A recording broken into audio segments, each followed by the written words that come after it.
बिस्मिल्लाहिर्रहमानिर्रहीम। हम अपना लेक्चर नंबर 4 शुरू करते हैं।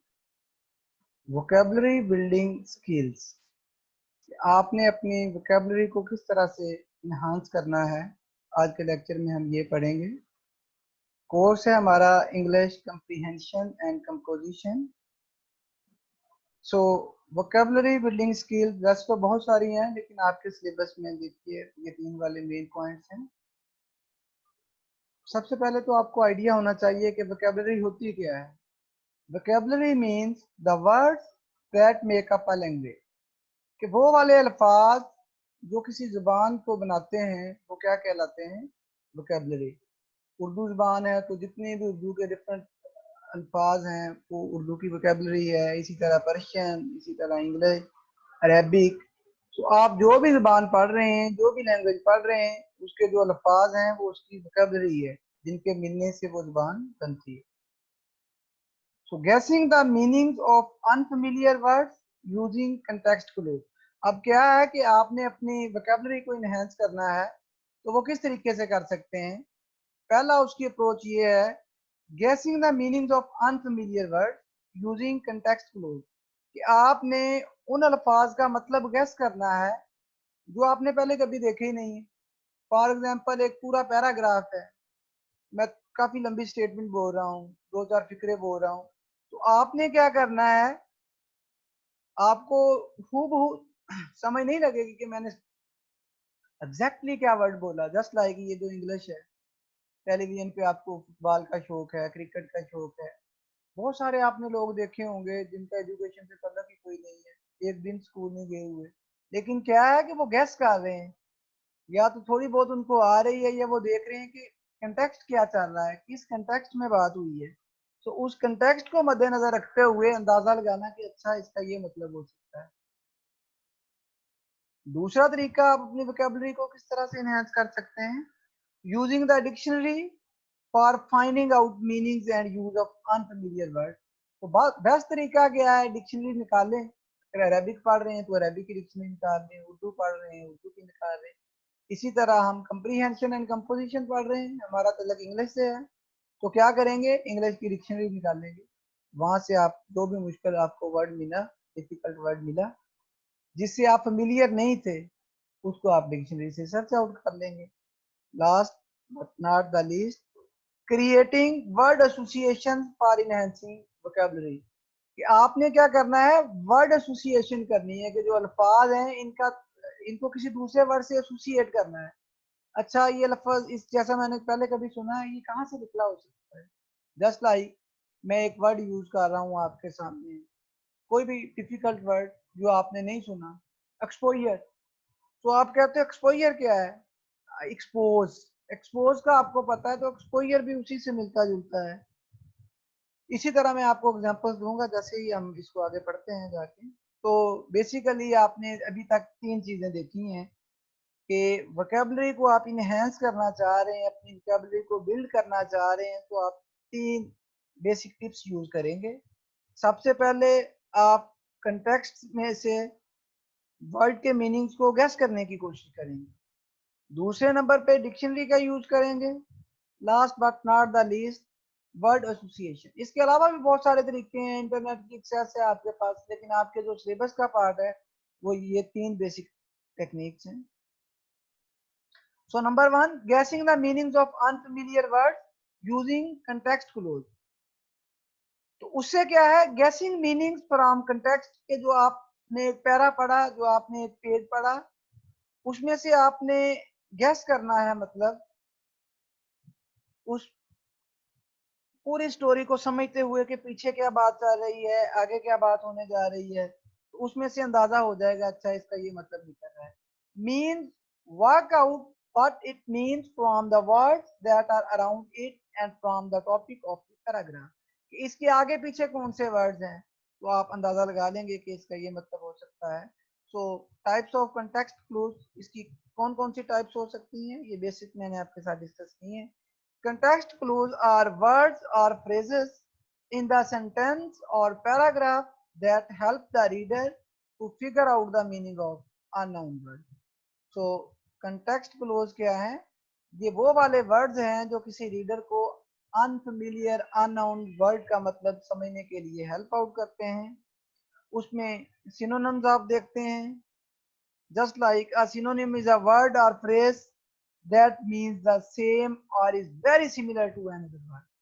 उसमें मैं आपको एक एग्जांपल दूंगा, आपको क्लियर हो जाएगा।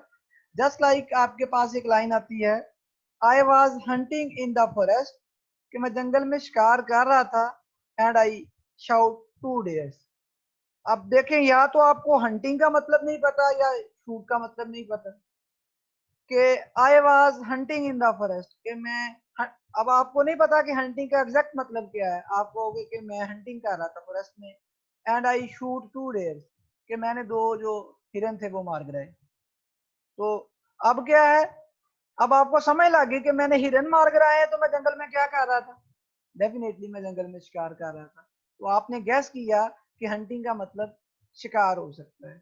इसी तरह अगर आपको शूट का मतलब नहीं पता, तो उसके लिए आप क्या कहेंगे, I was hunting in the forest, कि मैं जंगल में शिकार कर रहा था, एंड आई शूट 2 डेयर, कि मैंने 2 जो हिरन थे उनको शूट कर दिया। तो शिकार का ताल्लुक किस चीज से है, शूट करने से है। तो आपको अंदाजा लग जाएगा कि शूट का मतलब ये है। क्लियर। इसी तरह एग्जांपल्स एंड डेफिनेशन, कुछ फिक्रे, जस्ट लाइक आपको ये एग्जांपल दे रहा हूँ, एक सेंटेंस है, example can inform the reader about unknown word, कि जो एग्जांपल जब आप किसी चीज को एक्सप्लेन कर रहे हो और एग्जांपल दे रहे हो, तो आपको आइडिया हो जाता है अच्छा ये है।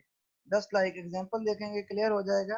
दे can illustrate the meaning of the word that they refer to, जो एग्जांपल है वो क्या कर रही है बच्चे, वो उस मतलब को, उस वर्ड को इलुस्ट्रेट कर रही है, वाज़ेह कर रही है, जिसके बारे में आप पढ़ रहे थे, जिसका आपको नहीं पता।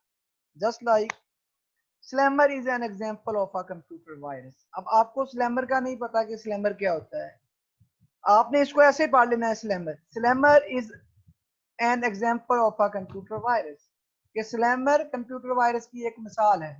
तो अब स्लैमर क्या है, डेफिनेटली ये एग्जांपल किस चीज की है, कंप्यूटर वायरस की। तो आपने डेफिनेटली क्लिक किया कि स्लैमर किसे कहते हैं, कंप्यूटर वायरस को कहते हैं। तो आपने गैस कर लिया आगे की स्टेटमेंट को देख के कि स्लैमर कंप्यूटर वायरस की एक मिसाल है। तो फिर स्लैमर क्या हुआ, डेफिनेटली कंप्यूटर वायरस हुआ। तो आपको एग्जैक्टली स्लैमर का मतलब नहीं पता था, लेकिन जैसे ही आपने वो अपना कंटेक्स्ट पढ़ा, वो आपको क्लू मिला कि ये क्या हो सकता है, ये कंप्यूटर वायरस हो सकता है। एंटोनिम्स एंड कंट्रास्ट, इसी तरह एंटोनिम्स एंड कंट्रास्ट आपके पास हैं। उसमें antonyms are words that mean the opposite of other word. तो बच्चे, सिनोनिम एंड एंटोनिम तो आप बचपन से पढ़ते आ रहे हो, आपको अच्छे से आइडिया है कि ये उल्ट होता है दूसरे के, मुतजाद। कंट्रास्ट भी उसी को कहते हैं। Antonyms can refer to the opposed idea of unknown word in the sentence और पैराग्राफ। सो बच्चे ये क्या है, जो पैराग्राफ आप पढ़ रहे हैं, जो सेंटेंस पढ़ रहे हैं, ये उसका उल्ट होता है। जस्ट लाइक अभी आपको एग्जांपल देता हूँ तो क्लियर हो जाएगा। सेंटेंस आपके पास आ जाता है, the fire kept me dry and warm because I was soaked. तो आपको सोक्ड का मतलब नहीं पता, सोक्ड किसे कहते हैं। तो आपने कहा the fire kept me dry, आग ने मुझे खुश्क रखा, एंड वार्म गम रखा, बिकॉज क्योंकि आई वाज। अब ये काम उल्ट है कि आग ने मुझे क्यों खुश्क रखा, आग ने मुझे क्यों गर्म रखा, क्योंकि आई वाज सॉफ्ट। इसका क्या मतलब है, क्योंकि मैं सॉफ्ट था। अब सॉफ्ट किसे कहते हैं, ये उल्ट है ना। तो ड्राई एंड वार्म का, ड्राई एंड वार्म क्या है, खुश्क और गर्म। तो उसका उल्ट क्या होगा, उसका मुतजाद क्या होगा, भीगा हुआ। तो आपको एग्जैक्ट मतलब नहीं पता सॉफ्ट किसे कहते हैं, लेकिन आपने देखा the fire kept me dry and warm, कि आग ने मुझे गर्म और खुश्क रखा, बिकॉज आई वाज सॉफ्ट, क्योंकि मैं भीगा हुआ। तो आपको अंदाजा हो गया कि सॉफ्ट का क्या मतलब हो सकता है। क्लियर। तो इस तरह से भी आप अपनी वोकेबलरी को इनहेंस कर सकते हैं, बिल्डअप कर सकते हैं। और इससे नेक्स्ट तरीका बच्चे, using the dictionary for finding out meanings and use of unfamiliar words, तो डिक्शनरी का यूज कर सकते हैं। Is very important tool for anyone who is learning a new language. हर उस शख्स के लिए वेरी इंपॉर्टेंट टूल है जो किसी जुबान को सीखने की कोशिश कर रहा है। आपको उर्दू नहीं आती, आपको पर्शियन नहीं आती, आपको इंग्लिश नहीं आती, आपको कोई भी जुबान जो आप सीखना चाह रहे हैं नहीं आती, तो उसका बेस्ट वे क्या है, उस जुबान की कल का डिक्शनरी देखिए, तो आपके पास बहुत ज़्यादा ज़खीरा अल्फाज का जमा हो जाएगा। So with a good dictionary you can do the following. एक अच्छी डिक्शनरी से आप क्या क्या सीख सकते हो? Look up meaning of English word you can see are here, कि जैसे ही आपने कोई नया वर्ड जिसको आप नहीं जानते कहीं पे लिखा हुआ देखा आपने या कहीं से आपने सुना, फौरन से अपनी डिक्शनरी निकालें और मतलब देख लें। उससे क्या होगा कि वो आपकी लॉन्ग टर्म मेमोरी में चला जाएगा और आपको नेक्स्ट उस लफ्ज से फेमिलियर होने के लिए प्रॉब्लम का सामना नहीं करना पड़ेगा। इससे क्या होगा, आपकी वोकैबुलरी बिल्ड हो जाएगी। दूसरे नंबर पे आपने क्या करना है, find the English translation of word in your language. तो बच्चे क्या करना है आपने कि अगर आपकी ज़ुबान पंजाबी है, आपकी ज़ुबान उर्दू है, कुछ लोगों की ज़ुबान अरबी है, कुछ लोगों की ज़ुबान पर्शियन फारसी है, तो बच्चे को करना क्या है, आपने सिंपली इंग्लिश का लफ्ज़ निकालना है, उसका अपनी ज़ुबान में मतलब निकाल लेना है कि ये मतलब क्या है उस ज़ुबान में जिससे आप फेमिलियर हैं, तो वो आपको कभी नहीं भूलेंगे।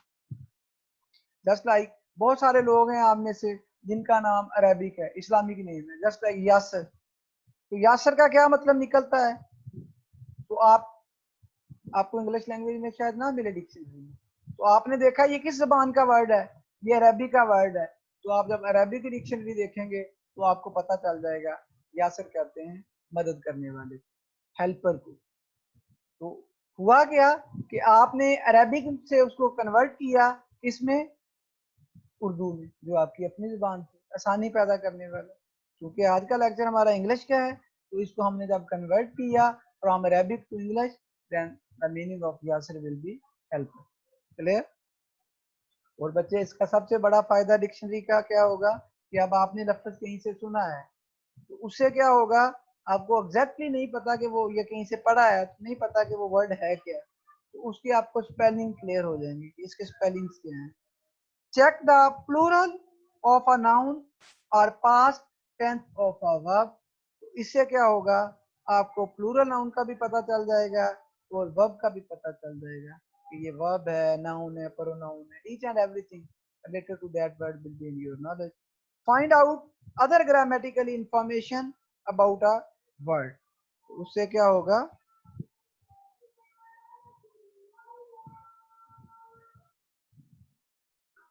आपको उस वर्ड के मुताबिक तमाम ग्रामेटिकल इंफॉर्मेशन मिल जाएंगी कि ये नाउन है, प्रोनाउन है, whatever word carry information you will be capable to gain from dictionary. Clear? Next, find the synonym और एंटोनिम ऑफ अ वर्ड। उससे आपको ये भी पता चल जाएगा कि इस वर्ड के सिनोनिम कौन कौन से हैं और एंटोनिम कौन कौन से हैं। इसी तरह look up the collection of a word. So जब आप देखेंगे एक वर्ड का मतलब, तो उससे मिलते जुलते जितने भी वर्ड्स हैं वो सामने आ जाएंगे कि इसकी ट्रांसलेशन इन इंग्लिश, इसके मुतबादल कौन कौन से वर्ड यूज किए जा सकते हैं, जिससे क्या होगा, आपकी जो वोकेबलरी है वो इनरिच हो जाएगी, इनपार हो जाएगी। Check the part of speech of a word. इसी तरह पार्ट ऑफ स्पीच के बारे में भी आप जान सकते हैं, फर्स्ट सेमेस्टर में बड़ी डिटेल के साथ पढ़ चुके हैं। फाइंड आउट हाउ टू से अ वर्ड। सो बच्चे प्रोनाउंस करना भी आप सीखेंगे कि उस वर्ड को प्रोनाउंस कैसे किया जाता है, वो भी डिक्शनरी उसको बताती है कि इसकी करेक्ट किस तरह से प्रोनाउंसिएशन होगी। Find out about the register of a word. तो बच्चे आपको पता चल जाएगा कि ये वर्ड कहाँ से निकला है, क्यों निकला है, क्या उसकी ईच एंड एवरी डिटेल आपके पास आ जाएगी। Find examples of the use of a word in natural language. तो आपको पता चल जाएगा कि इसको उस इंग्लिश जुबान में किस तरह से यूटिलाइज करना है, इसका यूज कैसे होगा। So very easy. कि डिक्शनरी के यूज से आपको क्या होगा, आपको उस वर्ड के बारे में हर तरह की इंफॉर्मेशन मिल जाएगी जो आप सुनना चाहते हैं। क्लियर हो गया? Creating word association for enhancing vocabulary. तो लास्ट जो हमारे पास टेक्निक है वो वर्ड एसोसिएशन है, जिससे क्या करेंगे आप अपनी वोकेबलरी को इनहेंस कर सकेंगे। Word association is another great way to improve your vocabulary. Word association भी एक बहुत अच्छा तरीका है जिसे यूटिलाइज करते हुए आप अपनी वोकेबलरी को इनहेंस कर सकते हैं। So one way to do this is to connect a new word with something more familiar. कि जो नया वर्ड आप सीख रहे हो उसको किसी ऐसे वर्ड के साथ एसोसिएट करने की कोशिश करो जिसे आप बड़े अच्छे से जानते हैं। Word association can help you remember certain word और फ्रेजेस। तो इससे क्या होगा कि एक मुश्किल वर्ड है तो आप उसको यूटिलाइज करने के लिए, उसको मेमोराइज करने के लिए क्या करोगे, किसी ऐसे वर्ड का सहारा लोगे, किसी ऐसे वर्ड को यूज करोगे जिससे आप बड़े अच्छे से फेमिलियर है, जिससे क्या होगा कि वो वर्ड आपको लंबे अरसे के लिए याद रहेगा। For example, gargantuan means very large. Gargantuan का मतलब होता है इंतहाई बड़ा। अब आप उसको याद रखने के लिए क्या करेंगे, आप इसको एसोसिएट करेंगे डिफरेंट वर्ड्स के साथ।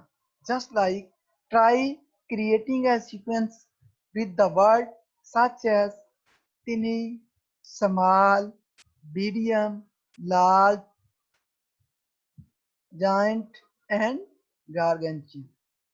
तो क्या हुआ कि आपने एक सीक्वेंस बना लिया कि टिनी होता है, स्मॉल होता है, मीडियम होता है, लार्ज होता है, जाइंट होता है, और उसके बाद सबसे बड़ा जो होगा वो आपके पास गार्गेंशियन होगा। Clear?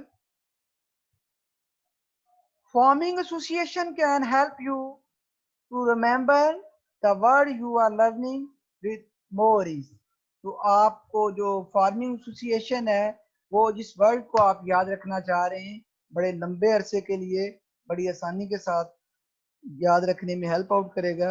These association these associations can also ensure you remember the words long term। तो ये इंश्योर करता है कि आप वर्ड को लंबे अरसे के लिए याद रखें। फॉर एग्जाम्पल, एक और आपको एग्जाम्पल देता हूँ। If you learn that colonoscopy means a medical procedure in which a doctor looks at the inside of ball with a camera. कि आपके पास ये एक सेंटेंस है। अब आपको नहीं पता कि कोलोनोस्कोपी क्या होती है, लेकिन एक पूरा पैराग्राफ आपको, एक पूरा सेंटेंस आपको क्या बता रहा है कि मिसाल के तौर पे इफ यू लर्न दैट। अब कोलोनोस्कोपी को आपने कोलोनोस्कोपी पढ़ना है इसको, क्योंकि आपको पता नहीं है किसे कहते हैं, तो आपने क्या देना है कि कोलोनोस्कोपी का मतलब है एक ऐसा मेडिकल प्रोसीजर जिसमें डॉक्टर किसी चीज के अंदर देखता है कैमरे के। अब क्या है कि जैसे ही कोलोनोस्कोपी आपने देखा आपके माइंड में आया you can think of many words related to this procedure. तो इसको आप कोरिलेट करेंगे doctor, hospital, stomach, medical and belly. के डॉक्टर ने वो बॉल जो जिसे आप कहते हैं प्याला, तो वो किसके अंदर देखना है, बेसिकली बेली, बेली के अंदर देख सकता है, आपके स्टोमिक के अंदर देख सकता है। तो आपको क्या होगा, कोलोनोस्कोपी का मीनिंग क्लियर हो गया। हालांकि एग्जैक्टली आपको नहीं पता कि कोलोनोस्कोपी किसे कहते हैं। These are some basic principles one must keep in mind while attempting comprehension। तो अब आपको कुछ ट्रिक्स बताता हूँ एंड पे, और आज हमारा जो कंप्रीहेंशन वाला पोर्शन है वो कंप्लीट हो जाएगा। इसके बाद हम कंपोजिशन शुरू करेंगे। सो क्या है, डिसाइड बेसिक थीम। कि जब आप कोई पैराग्राफ पढ़ रहे हैं तो उसका बेसिक थीम कि ये पैराग्राफ किस लिए है फौरन से डिसाइड करें, पैनिक नहीं करना आपने। री read the passage and form basic argument passage. उस पैरे को दोबारा से पढ़ें और आर्ग्यू करें कि ये पैरा किसके बारे में है। Keep your brain actively involve. ये नहीं कि सो जाना, टीचर पढ़ा रहा है पैरा पढ़ रहे हैं तो बस आपकी जो इंटेंशन है वो डाइवर्ट हो, नहीं। अपने माइंड को प्रॉपरली फोकस्ड रखना है जो काम आप कर रहे हैं, जिस पैराग्राफ को आप रीड कर रहे हैं। क्लियर हो गया? Make meaning out of data. तो बच्चे वो जो डाटा आप पढ़ रहे हैं उसको मीनिंगफुल पढ़ें कि इसका मतलब क्या निकल रहा है। अनइंटेंशनली ना पढ़ें कि पढ़ते जा रहे हैं, अच्छा क्या पढ़ रहे हैं आइडिया ही नहीं है, तो उसको मतलब निकाल के पर्पसफुल होके पढ़ें। अप्रोच पैराग्राफ विद कॉन्फिडेंस, अपना कॉन्फिडेंस नहीं लूज कर लेना, बड़ा टफ है ये तो मैंने कभी सुने नहीं, इतने मुश्किल लफ्ज आ रहे हैं, तो कॉन्फिडेंस के साथ पढ़ना है। वर्ड एसोसिएशन को यूज करें, आप कंटेस्ट क्लू को यूज करें, और इसके अलावा डिक्शनरी तो आपके पास नहीं होगी तब, तो आइडिया हो जाएगा आपको। जब आप फोकस्ड और डिटरमिन्ड होके पढ़ेंगे तो 70 to 80% आपको पैराग्राफ क्लियर हो जाएगा कि ये है क्या। तो 70 to 80% is more than enough to give the answers of specific questions which might be asked you in your question paper. Clear? तो आज की हमारी जो अच्छी बात है, sometimes we are tested not to show our weaknesses but to discover our strength। कि जिंदगी हमसे इसलिए इम्तिहान नहीं लेती कि वो हमारी कमजोरियों को एक्सपोज करना चाहती है, बल्कि बहुत दफा हम इसलिए भी कुदरत की तरफ से टेस्ट किए जाते हैं कि उन मुश्किल हालात में हमारी जो स्ट्रेंथ्स होती हैं वो उभर के सामने आती हैं, जिनका हमें पता ही नहीं होता कि अच्छा ये भी क्वालिटीज हमारे अंदर हैं। If you have any question ask in comment section. अगर किसी किस्म का कोई क्वेश्चन है तो आप कमेंट में ज़रूर मेंशन करें, इंशाल्लाह आपको उसका आंसर देने की भरपूर कोशिश की जाएगी। Thank you very much for your attention. आखिर पे यही कहेंगे कि जिन दोस्तों ने अभी तक हमारे चैनल को सब्सक्राइब नहीं किया वो जल्दी से चैनल को सब्सक्राइब करें। अल्लाह ताला आप सबका हामी नासिर।